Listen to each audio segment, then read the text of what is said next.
Assim, uma vez que permanece a promessa de que entraremos no descanso de Deus, devemos ter cuidado para que nenhum de vocês pense que falhou. Porque essas boas novas também nos foram anunciadas como a eles, mas a mensagem de nada lhes valeu, pois não a receberam com quê? Com fé, e não se uniram àqueles que ouviram. Pois nós os que cremos entramos em seu descanso. Quanto aos demais, Deus disse: assim jurei em minha ira, jamais entrarão em meu descanso, embora suas obras estejam prontas desde a criação do mundo.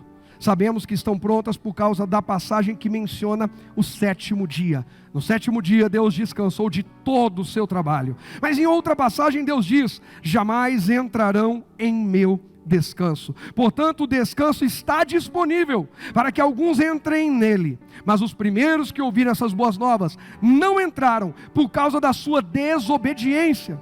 Por isso Deus estabeleceu outra ocasião para que entrem em seu descanso. E essa ocasião é quando, igreja? É hoje. Ele anunciou isso por meio de Davi muito tempo depois, nas palavras já citadas: hoje, se ouvirem a sua voz, não o quê? Endureçam o coração. Isso é para o Rogério, para mais alguém? Se Josué lhes tivesse dado descanso, Deus não teria falado de outro dia de descanso por vir. Josué deu a eles sim acesso à terra prometida, mas Deus está falando de um outro nível de descanso. Porque aqui o autor de Hebreus vai dizer: se Josué tivesse dado descanso, porque Josué levou o povo hebreu a um nível de conquista. Eu e você somos levados a níveis de conquista, mas Deus quer nos levar à conquista plena, à eternidade com Ele no céu, e nada se compara a isso. Essa é a maior mensagem da igreja, a mais importante da igreja. Há uma promessa de pé, valendo hoje. Ainda está disponível um repouso para o povo de Deus. Nós não atingiremos a plenitude do que temos de ser aqui na terra, mas nós precisamos nos aproximar cada dia mais, e quando Ele nos chamar, aí sim, corpo glorificado, um novo nome, e desfrutaremos da eternidade com Cristo. É para isso que eu prego. No meio do caminho pessoas vão ser curadas, e glórias a Deus, porque Deus cura. Famílias serão restauradas, e glória a Deus, porque Deus quer restaurar. Pessoas vão prosperar, e glória a Deus, porque Deus é dono do ouro, da prata, e vai levantar pessoas prósperas para financiar a sua obra e para dar conforto. No meio do caminho Deus vai realizar sonhos, e glória a Deus por isso. Mas o nosso principal objetivo é chegar nesse repouso, é estarmos com Deus na eternidade. Alguém concorda com isso? Aí vai dizer, verso 9: logo, ainda há um descanso definitivo, o que eu acabei de falar, à espera do povo de Deus, porque todos os que entraram no descanso de Deus, descansam de seu trabalho, como Deus o fez após a criação do mundo. Portanto, esforcemo-nos para entrar nesse descanso. Mas, se desobedecermos, como no exemplo citado, cairemos.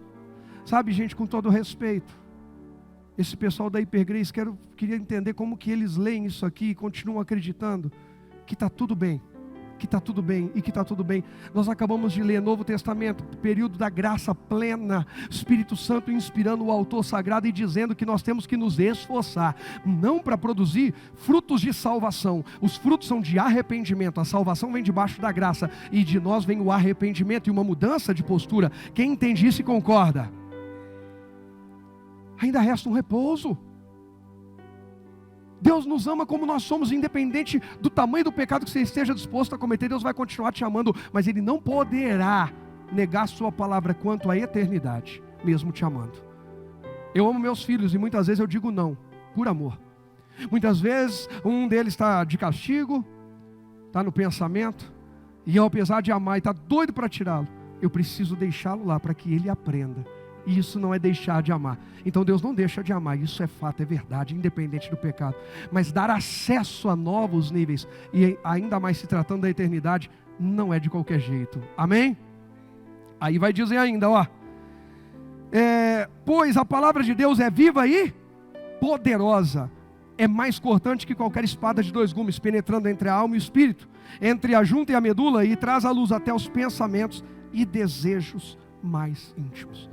Que Deus traga à luz aquilo que em nós está nos impedindo de desfrutar do descanso de Deus, dos pequenos descansos aqui na terra, aqueles que nos renovam e nos encorajam a continuar lutando, porque se a nossa vida fosse uma linha só, de um jeito só, ninguém aguentava. Nós precisamos de períodos em que a gente fala, ó, as coisas acalmaram, a tempestade passou, daqui a pouco vem outra. No mundo teremos aflições, e quando passamos por algumas, estamos celebrando a vitória, descansamos, celebramos, nos renovamos em Deus e nos preparamos, porque virão novos desafios. Quem já percebeu que a vida é assim? Diga glória a Deus. É assim. O problema é que muitas vezes a gente se empolga tanto com algumas conquistas que a gente se distancia de Deus, e quando chega o próximo desafio, a gente está fraco espiritualmente, a gente está arrebentado espiritualmente, e é aí que muitos vão desanimando e pensam em afastar-se de Jesus, porque a euforia, o entusiasmo de uma conquista os fez distanciar o coração do Senhor. Hebreus, a gente leu aqui o capítulo 4, eu gostaria, coloca aí para mim na Almeida Revista e Corrigida, o versículo 4 para mim, por favor. Não, 3, põe o 3. Pois nós os que cremos, não, porque nós, os que temos crido, entramos no repouso, tal como disse, assim jurei na minha ira, que não entrarão no meu repouso, embora suas obras estivessem acabadas desde a fundação do mundo. Olha o 4. Porque em certo lugar disse assim do 7º dia, e repousou Deus de todas as suas obras no 7º dia. Pode seguir. O 5, nós vamos aqui até o 6. E outra vez nesse lugar, não entrarão no meu repouso. Enfático. E o 6. Visto, pois, que resta que alguns entrem nele, e que aqueles a quem primeiro foram pregadas as boas novas não entraram por causa da desobediência, pode seguir. Determina outra vez que um certo dia hoje, dizendo por Davi, muito tempo depois, como está dito, hoje se ouvir sua voz, não endureça o vosso coração. Como é que está o nosso coração? Como é que anda o nosso coração diante de uma palavra que Deus revelou a nós? Como é que anda o nosso coração diante de uma direção, de uma inspiração que Deus nos entregou? Por que eles não entraram? E aí, a Bíblia diz do povo hebreu, aqui, esse capítulo está falando do povo que caiu no deserto. Uma multidão, mais de 2 milhões de pessoas saíram com Moisés, os maiores de 20 anos, exceto Josué, Caleb e suas respectivas famílias. Os demais, nenhum deles entrou na terra prometida, todos morreram no deserto. Por quê? Mesmo tendo a promessa, mesmo tendo Deus. Quem aqui tem promessa de Deus? Dá um glória a Deus aí. Quem aqui crê que Deus é poderoso para cumprir promessas? E por que não está acontecendo? Aí Davi vai trazer isso de novo. Davi vai dizer, ei, ó, não endureçam o coração como o pessoal fez lá no deserto, porque se vocês endurecerem o coração, cai tudo morto igual eles caíram. Não endureça o seu coração. Agora, por que eles endureceram o coração? Alguém sabe me dizer? Põe o versículo 2 para mim, olha aí. Porque também a nós foram pregadas as o quê? Boas novas. Foram pregadas a nós, como a eles e como Davi também nos seus dias.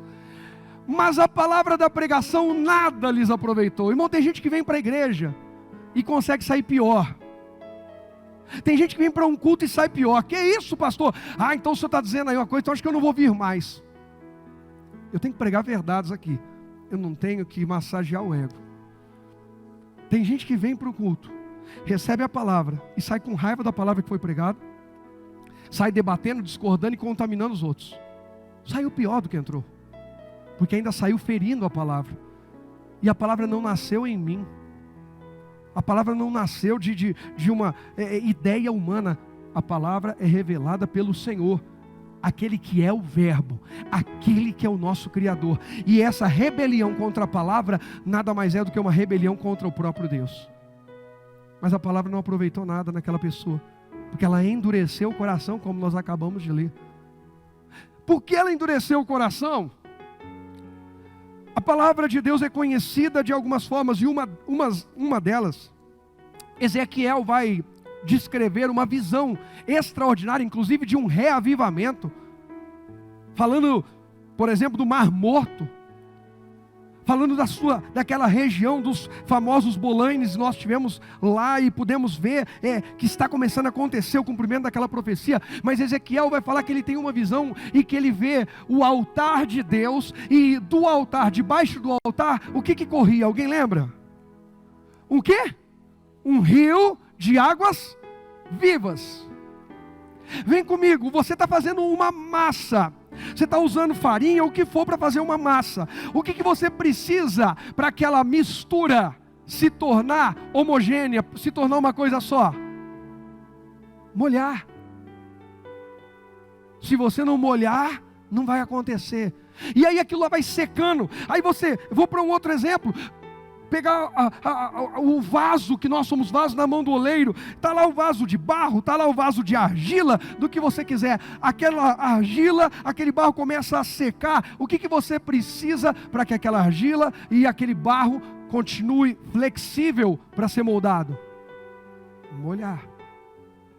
Quando rejeitamos as águas que correm do trono de Deus, quando rejeitamos a palavra que vem nos regar, nos tornar novamente flexíveis nas mãos de Deus e não flexíveis ao mundo, porque tem gente que tem flexibilidade para o trabalho, mas não tem flexibilidade para adorar a Deus. Não posso, porque quarta eu tenho isso, porque domingo é aquilo, porque aí no trabalho dizem assim, nós vamos ter um adicional de 30% para quem puder ficar uma vez por semana, e é bem na quarta, o dia que você vai para o culto, você fala, claro que eu posso, sou flexível, eu tenho que ter sabedoria, Deus está me abençoando, Deus está abrindo a porta. Engraçado que somos flexíveis para as coisas que agradam a nós, mas inflexíveis para as de Deus. Para as de Deus nós estamos cansados, mas para convites e propostas de outros níveis nós começamos a jogar de lado o nosso tempo com Deus. Nós somos flexíveis quando diz respeito a uma oportunidade de crescer em algo, mas às vezes somos inflexíveis na hora de orar. Deus, hoje não dá, porque o meu dia foi tão puxado, eu estou tão cansado, hoje não dá eu ficar meia hora mais acordado para investir um tempo de oração ou de leitura bíblica. Aquela meia hora moldaria você para ter o melhor dia da tua vida. Nós precisamos voltar a permitir que as águas de Deus nos moldem. As boas novas foram pregadas, as águas foram liberadas, como estão sendo pregadas hoje aqui. Mas a Bíblia diz, mas a palavra da pregação nada lhes aproveitou. É possível alguém entrar na igreja? Eu devia ter feito essa pergunta antes, mas vamos lá. É possível alguém entrar na igreja, participar de um culto, ouvir uma pregação inteira e não aproveitar nada daquele culto? Mas se eu não tivesse pregado tudo que eu falei até agora, o que você diria? O que você acha que você diria? Seja sincero. Alguns diriam, não é possível. Num culto inteiro, alguma coisa. A Bíblia está dizendo que nada lhes aproveitou, nada. Por que razão? Eles ouviram a palavra? Sim. A palavra foi pregada a nós como a eles, mas não aproveitou nada para eles, porquanto não estava o quê? Não estava o quê? Misturada com o quê? A fé naqueles que a ouviram. Irmão, não é quantos cultos que a gente oferece a Deus, não é quanto tempo a gente gasta lendo a Bíblia ou orando, mas é o quanto nós permitimos que um versículo, uma palavra, uma oração entre na nossa alma, se misture com quem nós somos, se torne um em nós. É isso que vai fazer a diferença na nossa vida. 3 situações, vamos ver se a gente consegue falar das 3. Lucas 24, antes da gente ir para Lucas 24, se você quiser ir achando, põe para mim o tópico da mensagem aí, por favor. Põe aí. Quem anda pela fé, com a palavra misturada com fé, se envolve, olha só, com a caminhada e o povo de fé. É o que está escrito lá. Essa unidade. Se envolve com a caminhada e o povo de fé. Tem uma promessa. Qual promessa que esse que se envolve com Deus e com o povo de Deus na caminhada tem? O descanso prometido por Deus. Você está nessa caminhada? Você está nessa caminhada? Então essa promessa é sobre a tua vida. É uma promessa que foi Deus quem fez.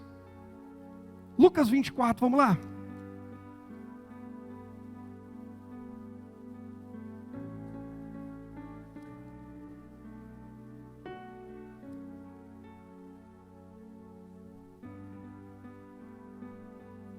Irmão, pensa aqui.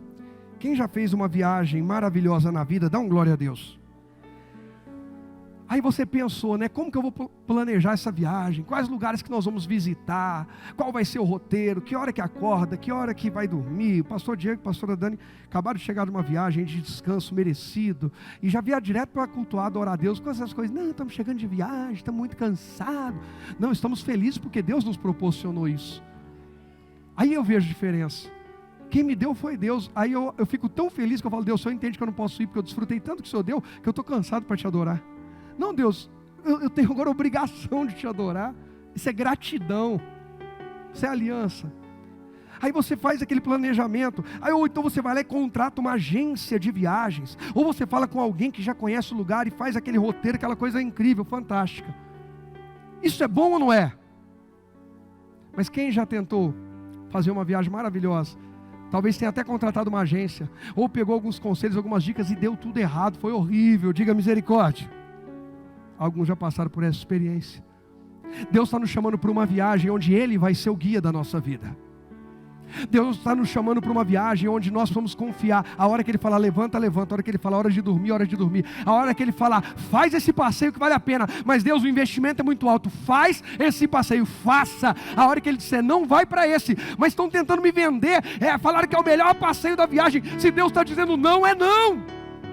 Não importa o prazer que estão prometendo, o fim é morte.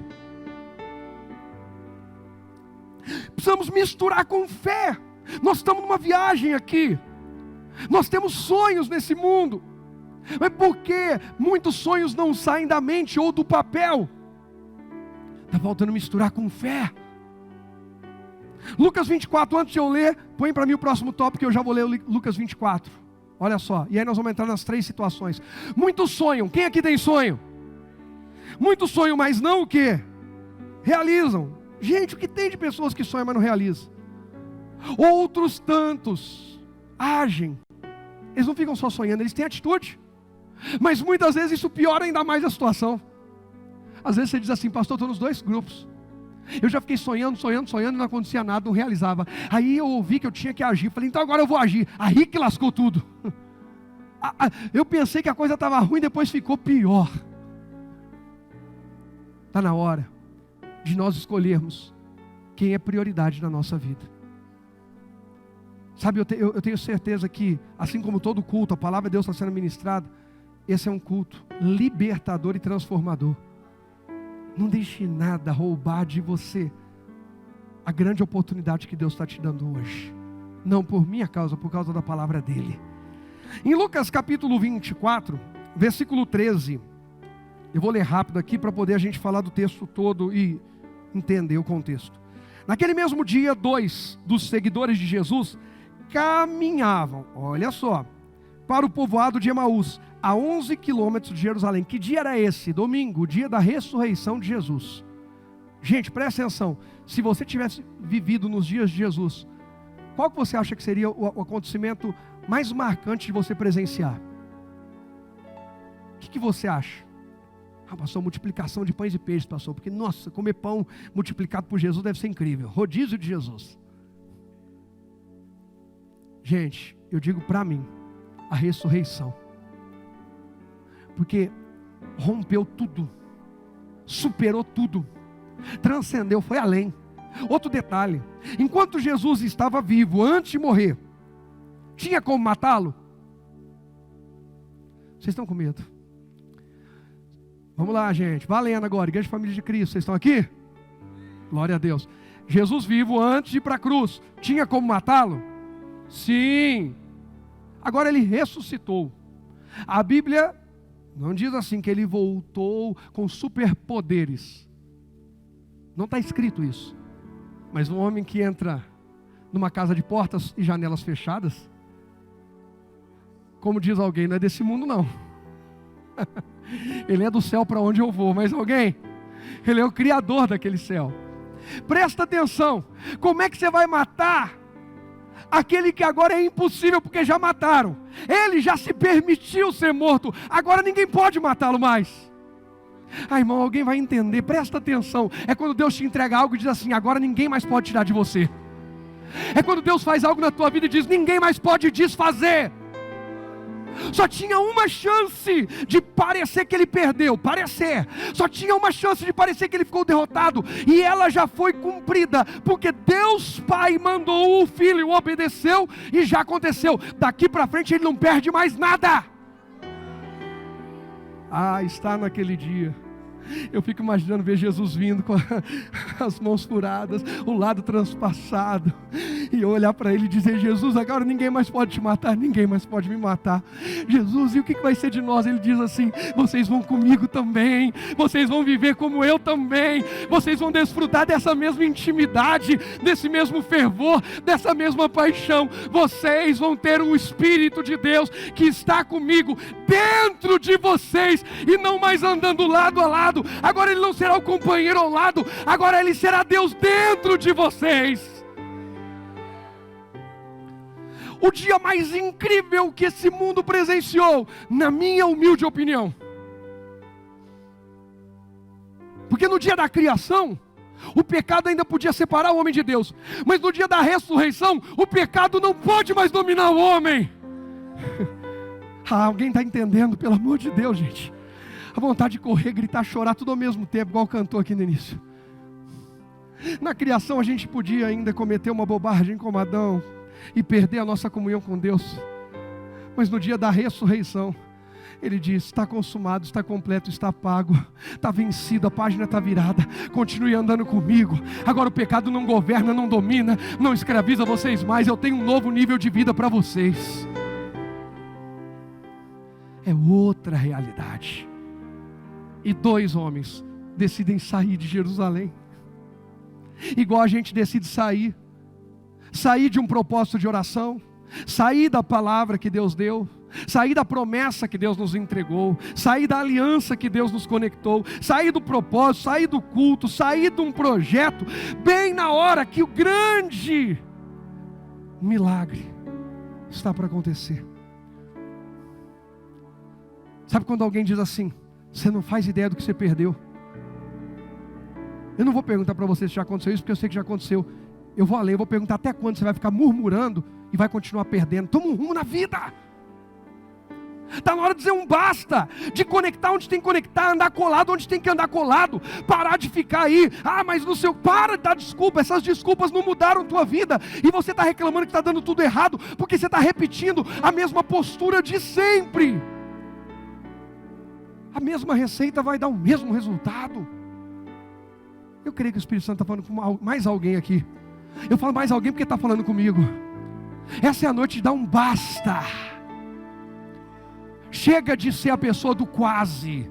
Chega de ser a pessoa legal. Todo mundo me acha legal. Tá bom, mas você está sendo uma bênção? Você está vivendo o que Deus te criou para viver? Continue sendo legal, mas seja um nível acima do legal. Eu sou uma pessoa que transborda o que Deus está derramando aqui na terra. Eu não perco, eu não desperdiço oportunidades. Eu não desconecto. Aqueles 2 homens vão para Emaús. No dia que Jesus ressuscitou. Meu Deus do céu, gente. Como eu vejo gente ir para longe no dia que a gente tem algo tão importante para entregar, tão importante para compartilhar. Muitos não dão crédito. Como diz Isaías 53, quem deu crédito à nossa pregação? Quantos estão perdendo manifestações extraordinárias de Deus, porque decidem andar pelas próprias pernas e não pela palavra de Deus? Qualquer coisa tira a atenção, dispersa a pessoa, leva ela para longe. Emaús, é tão gostoso. Até quando? Até quando? Verso 14 vai dizer: no caminho falavam a respeito de tudo o que havia acontecido. Enquanto conversavam e discutiam, o próprio Jesus se aproximou deles. Eu gosto que diz o próprio Jesus. Na Almeida vai dizer o mesmo Jesus, o mesmo. Olha aí, ó. Indo eles falando entre si, perguntando, o mesmo Jesus. Eu gosto dessa versão, o mesmo, porque me faz entender que Jesus não estava diferente. Não, está bem diferente, né? Eu não te reconheci, Jesus. O senhor mudou o visual, mudou o penteado, o senhor voltou mais radical, né? O negócio foi, não, o mesmo. Vamos continuar. O próprio Jesus, o mesmo Jesus, se aproximou e começou a andar com eles. Alguém quer Jesus andando com você? Os olhos deles, porém, estavam como que impedidos de reconhecê-los. Tem gente que está ouvindo palavra e não reconhece. Sempre enxerga o cisco nos olhos dos outros, mas não vê a trave que está no próprio olho. Jesus lhes perguntou: sobre o que vocês tanto debatem enquanto caminham. Eles pararam com o rosto entristecido. Gente, tem gente que sabe ser carismático, tem gente que, nossa Deus, sabe, faz assim, ai, isso não é possível, você não está vendo?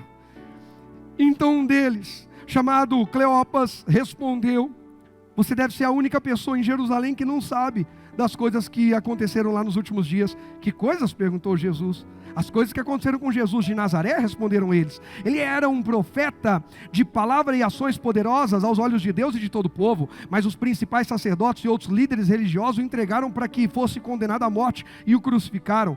Tínhamos esperança de que ele fosse aquele que resgataria quem? Israel. Isso tudo aconteceu há 3 dias. Tínhamos o quê? O que eles tinham em Jesus? Esperança. Se perderam por quê? Eles ouviram a palavra sobre Jesus? Eles sabiam quem era Jesus?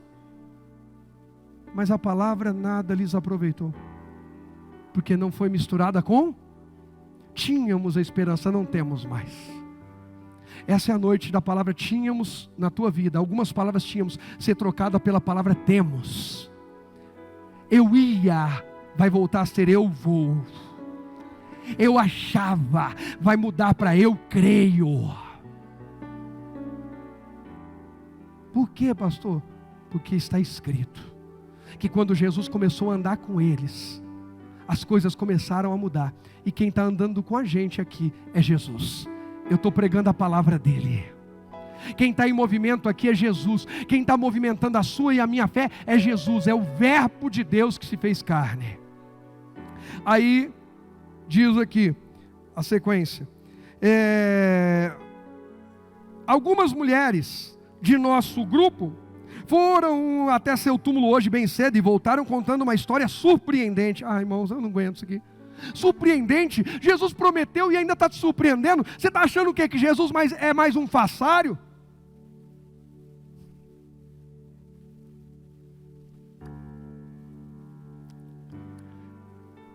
Vou falar, na boa, pode?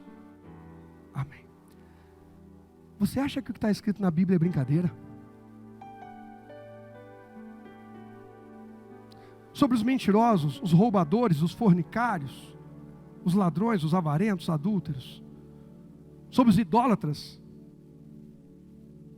sobre os semeadores de contenda, os causadores de divisão. Será que a gente deixou de acreditar no céu e no inferno? Porque, irmãos, eu vou dizer uma coisa para vocês. A Bíblia diz que nos últimos dias o amor de muitos o quê? De muitos, não de todos. Eu não sou mais um na multidão, eu sou mais um em Cristo Jesus. Você também? Diga, então diga isso. Diga, eu não sou mais um na multidão, eu sou mais um em Cristo Jesus. O amor de muitos vai esfriar, vai, a Bíblia avisou. Mas não diz que é o de todos. Eu não estou no grupo de muitos. Eu estou no grupo daqueles que o amor vai continuar sendo alimentado pela palavra de Deus. Não porque eu sou bom, pela palavra de Deus. A gente acredita mesmo nesse livro? Porque às vezes, irmãos, o que a gente tem visto de absurdos, eu fico me perguntando, não é possível que as pessoas continuam crendo nesse livro e fazendo o que estão fazendo. É sério que Deus é menos importante do que a pizza da terça-feira? Porque para a pizza da terça-feira você consegue um tempo, para Deus na quarta não. Agora eu não estou falando de céu e inferno, eu estou falando de prioridades. É sério que você acredita que 10% da tua renda vai salvar a tua vida e Deus não pode prover você mais do que aqueles 10% ou os 3% da primícia? Não, pastor, mas a Bíblia diz que Deus não leva em conta o tempo da ignorância, mas depois que eu tenho entendimento e não pratico, eu estou em pecado. Tem gente mais apegado a coisas desse mundo do que o que está escrito. E isso me preocupa. Porque a gente está dizendo que é surpreendente. Será que não vai ter gente no dia do juízo que vai dizer: eu estou surpreso com o número de pessoas que estavam dentro da igreja, mas não serão salvas? Mas ele vai dizer: tive fome e não me deste de comer, tive sede e não me deste de beber, estive nu, você não me vestiu, Eu estive enfermo, eu estive na prisão, você não me visitou. Você deixou meia dúzia se matando lá na igreja, enquanto você curtia na tua casa, apresentando a sua listona de pedido de oração e reclamando que a tua vida não dá certo. A tua vida não dá certo porque você não foi criado para o seu ego e a sua vaidade. Você foi criado para o reino de Deus. E o reino de Deus é assim: o maior é o que serve todo mundo, não é o que fica esperando ser servido. Não vai ser feliz enquanto não aprender. Esse tipo de mensagem não é o tipo de mensagem que enche a igreja, apesar de, para a glória de Deus, a igreja está cheia. Porque uma grande multidão quer comer pães e os peixes. Jesus disse isso. Essa multidão me segue por causa dos pães e dos peixes, não por causa da palavra. Há multidões procurando onde que tem promessa fácil, onde que vai acontecer rápido. Não, eu quero um culto que seja rápido, dinâmico, me abençoa, o som é legal, o pessoal, a música é boa, e eu saio de lá com todas as minhas promessas realizadas. Mas ainda tem um povo na terra dizendo: eu quero um lugar onde pregue a verdade, ainda que ela doa na minha alma. Eu quero ouvir tudo que eu preciso ouvir, e eu quero me comprometer com o reino dos céus. E aí? Quem somos nós? A palavra está misturada com fé? Ou a gente diz assim: está escrito, mas eu não, acho que Deus é bonzinho pra caramba.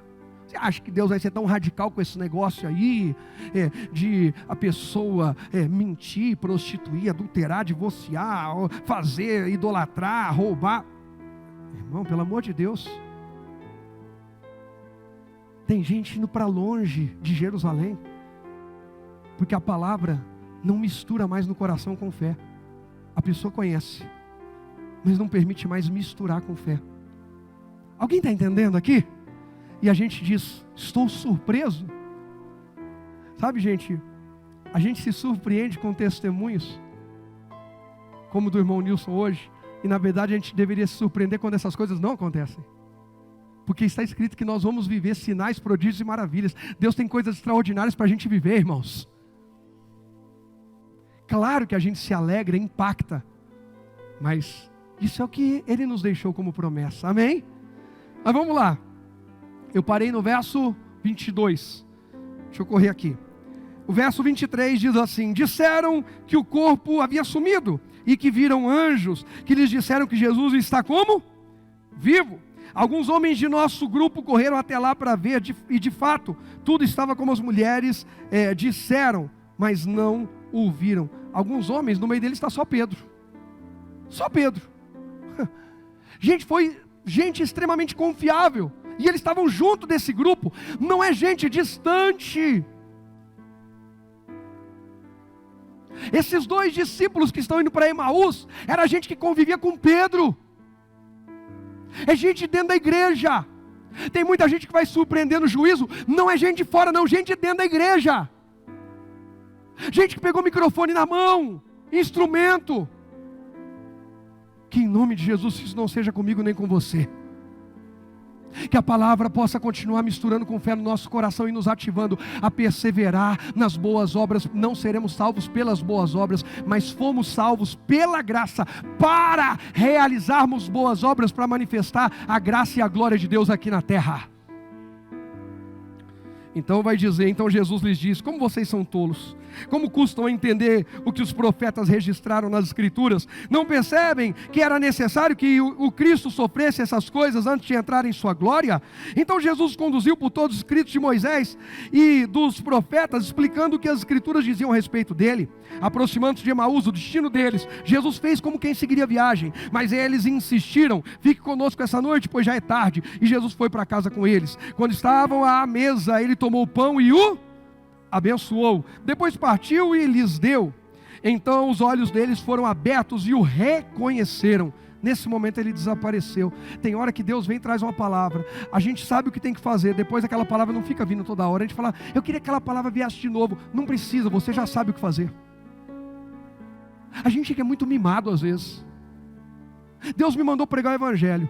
Imagina toda semana eu ficar: Deus, fazer um desafio. O senhor quer que eu pregue? Deus, fazer um desafio. Gente, isso é chato pra caramba. Imagina, quem aqui tem pessoas que trabalham debaixo da sua autoridade? Debaixo da sua autoridade. Você é patrão, empregador, você é supervisor, você é chefe de um grupo. Enfim, tem gente que se reporta a você no trabalho. Quem? Levanta a mão. Imagina que aquelas pessoas que você já delegou: olha, todo dia quando chegar, varra a calçada. Todo dia a pessoa chega e fala assim: Bom dia, tudo bem? É para varrer a calçada hoje? Não, vou ser sincero, você gostaria de ter com você gente assim? Deus é muito paciente. Que a gente fica perguntando de novo para Ele, se Ele quer mesmo que a gente faça aquilo que Ele já mandou a gente fazer. E tem um monte de gente aí sentado que deveria hoje talvez estar na escala de estar aqui ministrando, e não eu. Eu tinha que estar aí sentado só dando glória, e você não está, e está perguntando para Deus, Ele está respondendo para você aqui através da minha vida. Até quando? Até quando? Eu já sei. Às vezes eu peço para Ele, Senhor, me dá um descanso aí. Oh Deus, mas eu já sei. Eu tento negociar, mas eu já sei. Você também já sabe. Hoje é dia de deixar a palavra se misturar com fé e produzir para você o verdadeiro descanso. O verdadeiro descanso não é deixar de servir a Deus. O verdadeiro descanso é desfrutar da graça de Deus ao servi-lo. É um descanso que vem de dentro para fora. O descanso desse mundo, você já se encheu dele. Gente, o que mais tem é pessoas em depressão que passam o dia inteiro jogadas numa cama. A questão não é cansaço. A questão é se realizar naquilo para o qual fomos criados, em Deus. E pelo amor de Deus, não estou dizendo que nós não precisamos de descanso também físico, mental, de alguns momentos. Precisamos. O que eu estou dizendo é que a resposta não é essa. Isso são apenas alguns momentos. Está claro até aqui? Aí eles desapareceram. Jesus apareceu. 32. Disseram um ao outro, não ardia o nosso coração quando ele falava conosco no caminho e nos explicava as escrituras? E na mesma hora levantaram-se e voltaram para onde? Voltaram para onde, gente? Para onde? Jerusalém. Ali encontraram os discípulos e os outros que estavam reunidos com eles. Voltaram para onde nunca deveriam ter saído. Em nome de Jesus, essa noite, volta para o lugar de onde você jamais deveria ter saído. Para a promessa, para o sonho, para o ministério, para a família, para o que for que Deus te deu como vida. Mas como é que eles caminharam com Jesus, gente? Eles caminharam, e Jesus pregando. Gente, textos como esse tem que encorajar pessoas como eu, como a pastora Angélica, como Gustavo, como o pastor Diego, Zé Paulo, tantos que pregam a palavra aqui, Jennifer, que pregam. Por quê? Porque se Jesus pregando uma viagem inteira e os caras não deram crédito à mensagem dele, só deram crédito quando ele abençoou o pão, é natural que às vezes eu vou pregar aqui e tem gente que só vai dar crédito na hora do pão mesmo. E irmãos, eu me cobro demais, você não faz ideia. Deus, acho que eu não estou pregando direito. Deus, acho que eu não estou pregando direito, porque parece que o pessoal não dá crédito, parece que está... amém, não sei o que. Não sempre, aqui graças a Deus é igreja avivada, mas tem dia que acontece. Mas quando eu olho, 2 homens que faziam parte do seleto grupo que andava com Pedro, com Tiago, com João, andaram com Jesus. Jesus veio, entrou no meio deles e foi conversando, pregando, falou desde Moisés, e Jesus pregando e os caras nada. Então assim, pregar e às vezes não haver reação, não é exclusividade nossa. Talvez você diga, pastor, eu testemunho para minha família, parece que ninguém, parece que estão anestesiados. Continua, mas principalmente abençoe o pão. O que é isso? Compartilhe o alimento, compartilhe os testemunhos. Sabe aquele momento que o pessoal dá a oportunidade, não pede. Aqui ninguém vai pedir, tá? O Lê e Jenny, a Jenny está aqui, o Lê está lá no fundo, pronto. Vocês não vão, pastor Angélico, pessoal que no início do culto vai na hora de ouvir os testemunhos. Gente, eu queria pedir, não vou pedir nada. Gente, eu queria dar uma oportunidade de 2 pessoas glorificarem a Deus hoje com o seu testemunho. Porque é uma honra muito grande fazer o que o irmão Nilson fez hoje. É uma honra muito grande dizer, Deus fez na minha vida. A Ele seja a honra e a glória. Que é isso? Partir o pão e compartilhar. O irmão Nilson hoje partiu o pão e compartilhou com a igreja. A igreja sábia vai chegar em casa e vai dizer, hoje eu ouvi uma coisa, tinha um irmão que estava numa batalha assim, e Deus fez uma obra na vida dele. O problema é que a gente quer chegar e pregar para a nossa família, que não ainda está preparada para ouvir a palavra, mas eles estão preparados para comer pão, porque pão todo mundo come. Quem está entendendo? Mistura com fé. Quando Jesus partiu o pão, misturou com fé. Quando mistura com fé, aquele que estava desviado volta, o que estava caído levanta, o cansado é renovado, o desesperado tem esperança, o morto ressuscita, o enfermo é curado. Há esperança quando a palavra é misturada com fé no coração. Para de contra-argumentar, para de ficar de beicinho pelos cantos, de tentar fazer de vítima. de se isolar. Provérbios 18 diz: quem se separa se levanta contra Deus, a verdadeira sabedoria. Tem gente que ao invés de andar para Jerusalém, está andando para Emaús, ao invés de se aproximar dos seus pastores, dos líderes, dos irmãos que estão servindo a Deus, para se ativar, para incendiar o coração. Cada dia que passa parece estar mais longe, parece que tem repelente a gente. E não sabem por que a vida não anda, não desata. Porque a pessoa anda em círculo, ela aproxima um pouquinho e dá a volta de novo, aí ela vai longe, aí daqui a pouco ela vem, aproxima um pouquinho, aí você fala, agora vai, aí ela vai para longe de novo, faz bem, aí ela aproxima um pouquinho e vai. Até quando, irmão? Hoje é de dizer assim, ó, eu vou me conectar com a igreja de Jesus, a palavra vai estar misturada com fé e eu vou adiante na presença de Deus. Primeira situação, põe para mim, por favor. Emaús. Tinham a palavra, mas não misturaram com fé. Jesus veio despertá-los, como hoje conosco aqui. Jesus veio nos despertar. Quem recebe, diga amém. Segundo, Atos 2, vamos lá, rapidinho, que esses dois agora eu vou passar para a gente poder orar. Atos capítulo 2.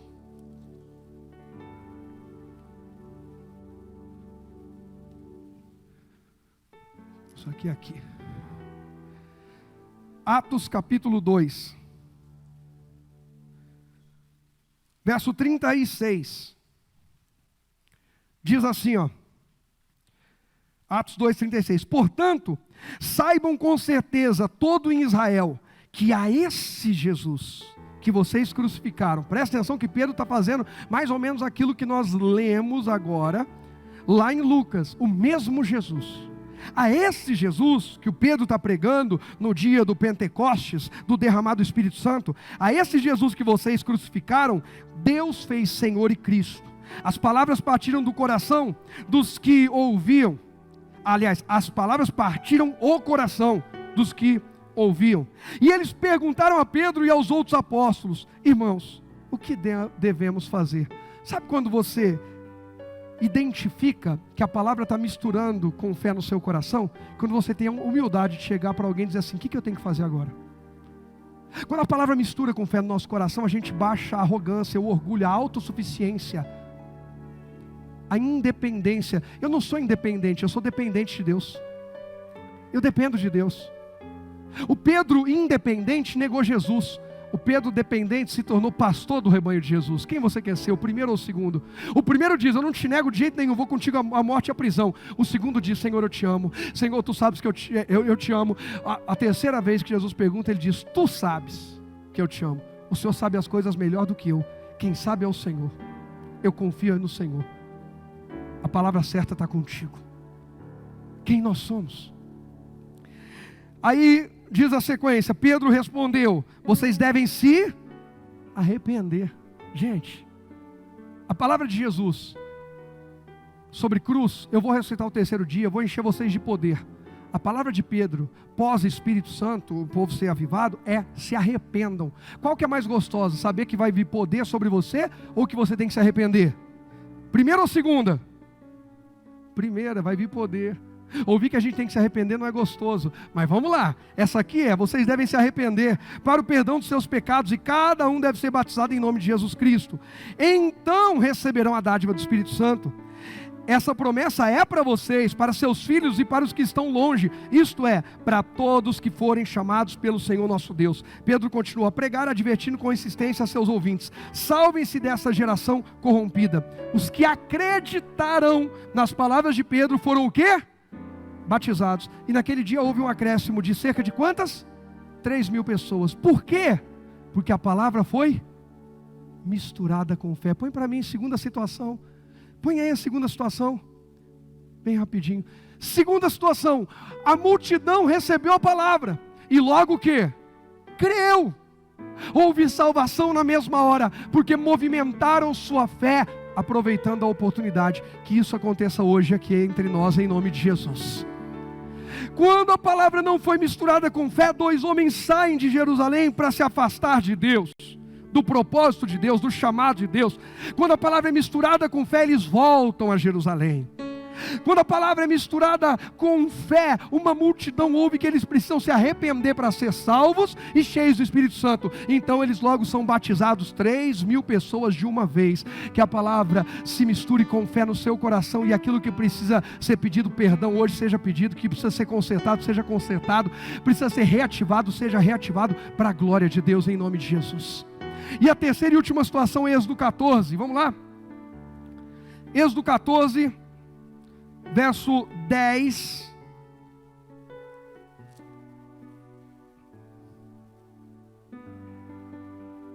Quando o faraó se aproximava, os israelitas levantaram os olhos e viram os egípcios marchando contra eles. Em pânico clamaram a quem? Ao Senhor, e disseram a Moisés: por que você nos trouxe ao deserto para morrer? Não havia sepulturas no Egito? O que você fez conosco? Por que nos forçou a sair do Egito? Quando ainda estávamos no Egito, não lhe avisamos que isso aconteceria? Dissemos: deixe-nos em paz, continuaremos a servir os egípcios, afinal é melhor ser escravo no Egito do que ser um cadáver no deserto.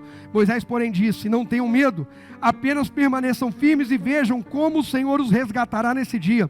Vocês nunca mais verão os egípcios que estão vendo hoje. O próprio Senhor lutará por vocês. Fiquem como? Calmos. Então o Senhor disse a Moisés: por que você está clamando a mim? Diga ao povo que marche, tome a sua vara, estenda a sua mão, a mão sobre o mar. Divida as águas para que os israelitas atravessem pelo meio do mar em terra seca. Endurecerei o coração dos egípcios e eles virão atrás de vocês. Mostrarei a minha glória por meio do faraó, de suas tropas, seus carros de guerra e seus cavaleiros. Quando minha glória se manifestar por meio do faraó e de seus carros de guerra e de seus cavaleiros, todo o Egito verá e saberá que eu sou o Senhor. Então o anjo de Deus que ia diante do acampamento de Israel se posicionou atrás do povo. A coluna de nuvem também mudou de lugar, foi para a retaguarda e ficou entre o acampamento egípcio e o acampamento de Israel. A nuvem escura trouxe trevas para os egípcios, mas luz para os israelitas. Com isso, os dois grupos não se aproximaram durante toda a noite. Presta atenção que eu vou profetizar aqui.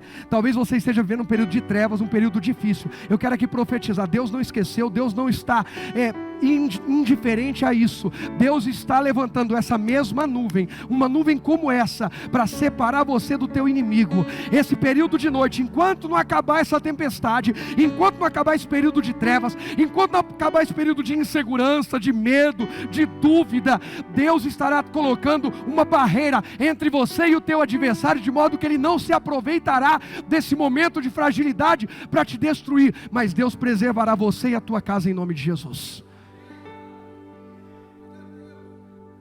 Aí diz a sequência aqui, verso 21. Então Moisés estendeu a mão sobre o mar e com um forte vento leste o Senhor abriu. Quem abriu? Quem abriu? O Senhor. Abriu um caminho no meio das águas. O vento soprou a noite toda, transformando o fundo do mar em terra seca. E o povo de Israel atravessou pelo meio do mar, caminhando em terra seca, com uma parede de água em cada lado. Os egípcios, com todos os seus cavalos, carros de guerra e cavaleiros, perseguiram o povo até o meio do mar. Mas pouco antes de amanhecer, do alto da coluna de fogo e de nuvem, o Senhor olhou para o exército egípcio e causou uma grande confusão entre eles. Travou as rodas dos carros, dificultando sua condução. Fujamos daqui, para longe do povo de Israel, gritaram os egípcios. O Senhor está lutando por eles e contra o Egito. Então o Senhor disse a Moisés: estenda a mão sobre o mar outra vez, e as águas correrão fortemente de volta a seu lugar, e cobrirão os egípcios, seus carros de guerra e seus cavaleiros. Assim, ao amanhecer, Moisés estendeu a mão sobre o mar, e as águas voltaram fortemente a seu lugar.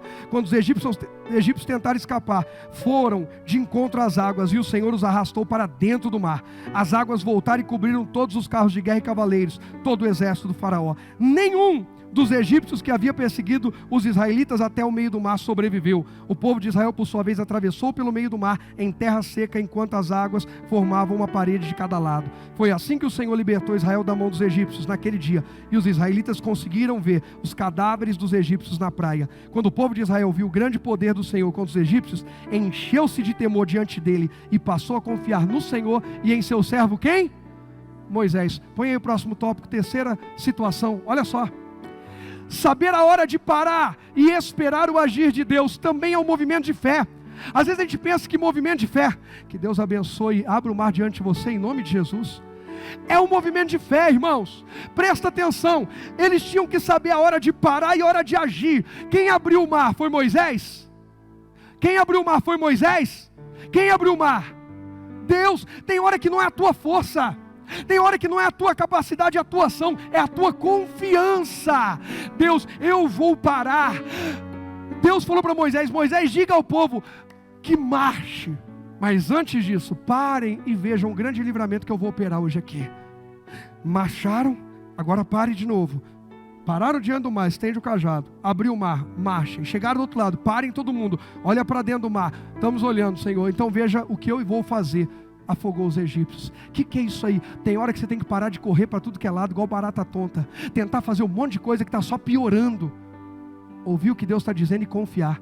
Crer em Deus, crer em profetas, crer na palavra e deixar Deus fazer a obra dele. Não agir errado também é um movimento de fé. Porque tem gente que quando age contra a fé. Quem está entendendo? Saber a hora de parar e esperar o agir de Deus também é um movimento de fé. E só conseguimos agir assim quando a palavra está misturada com fé. Se a palavra não estiver misturada com fé, irmãos, a gente é hiperativo e não resolve nada. Tem gente arrumando 10 empregos, irmãos, e a vida não muda.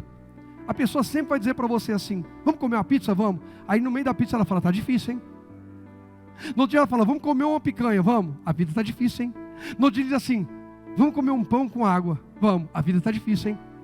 Você veja que não é o nível do que ela está conquistando, não é um monte de emprego que ela arruma, um monte de dinheiro que entra ou que sai, é que ela não está se realizando em Deus.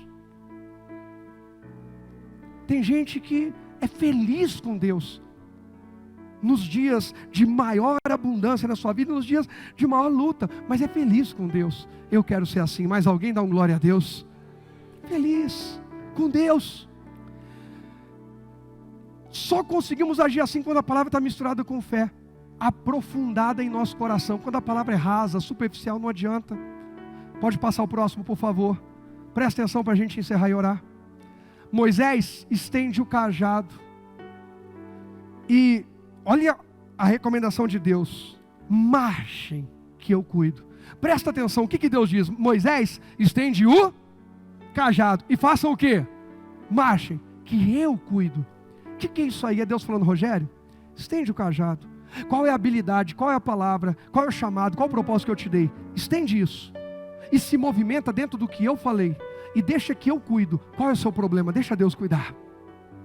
Cuido de quê? A recomendação para Moisés é estender o cajado e marchar. E confiar que Deus vai cuidar. Põe aí para mim, primeiro, do mar. Quem é que abre o mar mesmo? Eu cuido do mar. Deus, a gente não tem como atravessar. Eu cuido do mar. Só faz o que eu estou falando. Deixa a palavra misturar no teu coração com fé. Irmão, para de ficar fazendo conta com aquilo que não é teu. Para de ficar pensando: mas a pessoa fez algo muito grave e ela vai ter que pagar pelo que ela fez. Não, pera um pouquinho. Você precisa decidir se você quer perdoar ou se você não quer perdoar. Se você não quer perdoar, continua orando até perdoar. Mas se você perdoar, é de verdade. Porque perdoar para todo dia ficar cobrando a mesma conta não é perdoar. Não é. Simplesmente não. Gente, vamos dizer que a gente sai, vai para uma churrascaria ou para um rodízio de peixe, um japonês, olha que bênção. E aí você me convida. Diminui o homem. Quando eu falei a gente vai, você falou: o pastor está convidando, quem convida paga. Quando eu falei você me convida, meia dúzia saiu fora e já não vai mais. Mas a gente vai lá, comemos, e é perto do seu local de trabalho. Você cumprimenta lá o gerente, o pessoal, pagamos a conta e vamos embora, ok? E naquele dia eu te convidei. Quem vai pagar a conta? Eu, que convidei, legal, paguei a conta. Mas quem é que mora lá perto é você. Quem trabalha lá perto é você. Aí no dia seguinte você passa lá, o gerente olha e diz assim: ontem você não pagou a sua conta. Você pagou? Vocês estão aqui ou foram arrebatados? Eu fiquei: misericórdia. Vocês estão aqui? Você pagou? Quem acha que você pagou? Não. Quem pagou? Eu. Quem pagou sua conta espiritual e a minha conta? Foi a gente que pagou? Nosso mérito? Somos muito bons. Nossa santidade, nosso nível espiritual. Oh, aleluia. Foi Ele.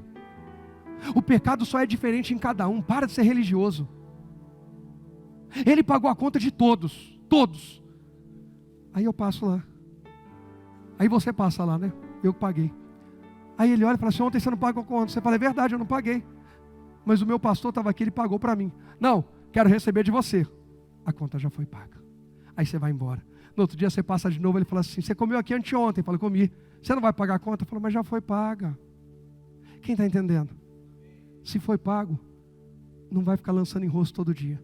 Se perdoou, não vai ficar lançando em rosto todo dia.